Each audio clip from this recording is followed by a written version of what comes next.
Well, hello, I'm Josh, and once again, it is Halloween time. So for the whole month of October, I've got several spooky movies lined up for you. And I figured what better way to kick us off than with one of the wildest haunted house films out there. I'm of course talking about Nobuhiko Obayashi's 1977 cult classic, House. Also known as Hausu, House is a film where 7 schoolgirls go on a trip to the countryside to visit one of the girls' aunts. Though they soon discover the house is haunted and, let's just say, some crazy things happen.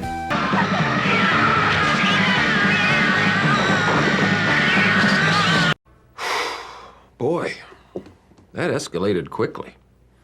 I mean, that really got out of hand fast. And yes, I also know there's an American film and I guess also a TV show called House, so just keep that in mind when you're searching up this film. But so anyways, this film made quite a name for itself over the years. Despite being a rather obscure film here in the States, those who have seen it find it quite hard to forget, so it's managed to keep this cult classic reputation. It's quite a mix of genres and influences. It mixes in a bit of Japanese folklore along with some very pop influences like Scooby-Doo for instance.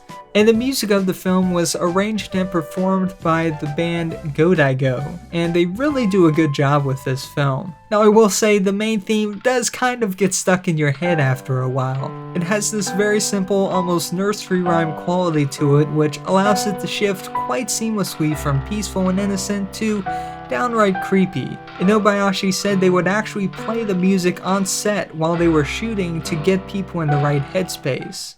And the film also has this very bright, poppy color scheme to it, and some very active camera work which incorporates several different techniques and special effects to make it all work.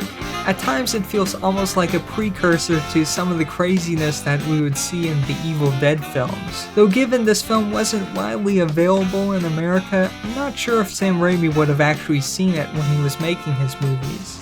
The sheer craziness and out-of-the-box invention of this film is well known for catching unsuspecting viewers off guard, but it was not out of the ordinary for the film's director. By this time, Obayashi had garnered a name in directing wildly experimental short films and over 3,000 TV commercials, some even featuring Hollywood stars like Kirk Douglas and Charles Bronson.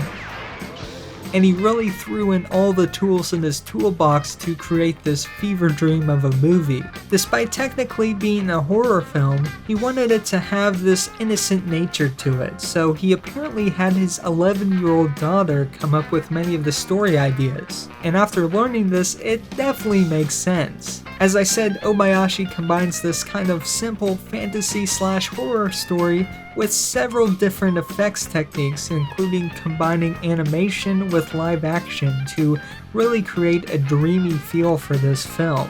大切なことは僕はいつも子供と相談するんです。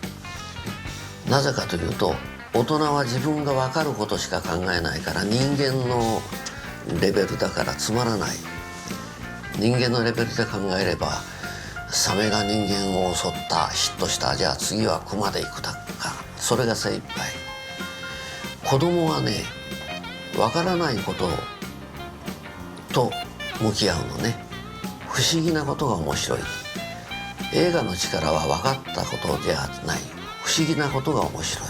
Another interesting fact about this film that really adds a little more context to the overall craziness of it, one of Obayashi's goals with the film was actually to create an artistic representation of what it felt like to be in Japan when the atomic bombs were dropped, as he felt generations that were born after the 1940s really didn't understand the full effect of what had happened. Obayashi was actually born in Hiroshima in 1938, and though he obviously was not bombed himself, he said he knew friends and families who were. And as I said, this becomes a bit of a theme throughout the film that can be easily missed with all the craziness. And some of the allusions are a little more obvious than others, but it's definitely an interesting lens to watch the film through. And though, as I mentioned, the film has only really obtained a cult classic reputation here in the States, In Japan at the time, it was apparently a pretty big hit. It was of course nowhere near any of the big American blockbusters of the time like Jaws or a little film called Star Wars, which also came out that year,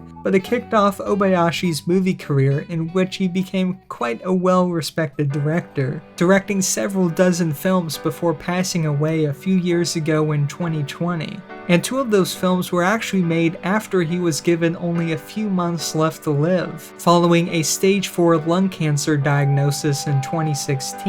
So needless to say, Obayashi was a very unique voice in film, and those who have seen this film can attest that there was really no one like him, and there was no film like House.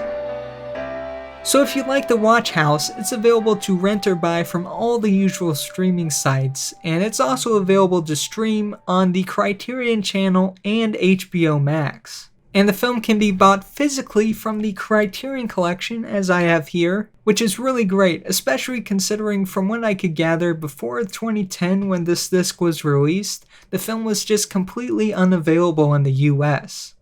Alright, so for my comment question, I'm wondering, what is the craziest movie you have ever seen? You know, the one that left such an impression you haven't been able to forget it. And I know for those of us who've seen House, it definitely ranks up there, but I'm curious, what are some of your favorites? Be sure to put them in the comments section down below and start discussing. Hit the like button if you enjoyed this video, and subscribe if you want to see some more of these. As I said, I'll be recommending more spooky movies for you to watch this month. And if you want to see the ones I've covered in the past 2 years, I've actually made a playlist which compiles all of the horror films I've talked about over the years. Alright, well I hope you have a great rest of your day, and be sure to keep watching movies. I'll see you next week.